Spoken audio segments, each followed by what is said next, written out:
5 teams don't deserve to be in it here at all.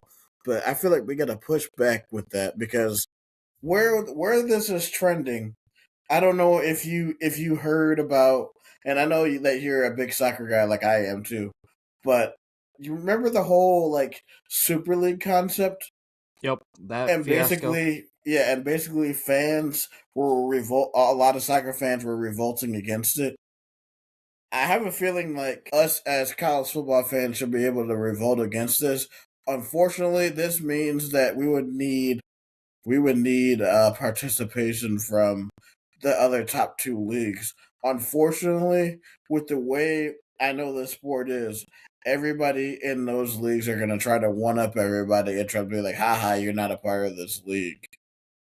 So unfortunately, as much as I would love to love a like and everybody for everyone to band together and go against the corruption that is college football right now, like I don't think because this was a discussion we had on Twitter earlier today, and I was like, as much as I would love for the other Power 2 conferences to agree with us, they're only going to be we'll focus about them, and unfortunately, it's sad to see that's where college football is headed, and in the way college football is covered and the way college football podcasts are covered, it just seems like they only talk about the SEC and the Big Ten, and they don't really care about anybody else.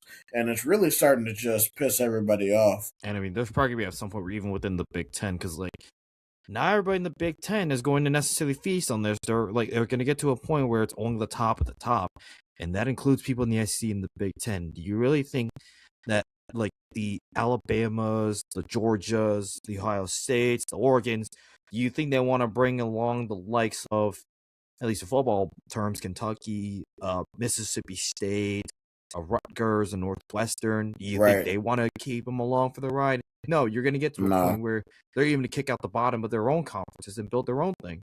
So just because it isn't happening to you right now doesn't mean it can't happen to you unless you're one of those top 10 to 15 brands across the country. Hey, look, and we were a casualty of it this year. So I mean, not saying that we didn't think it would happen to us. Obviously, we all knew it was only a matter of time before it did. Obviously, we didn't think it would happen this year.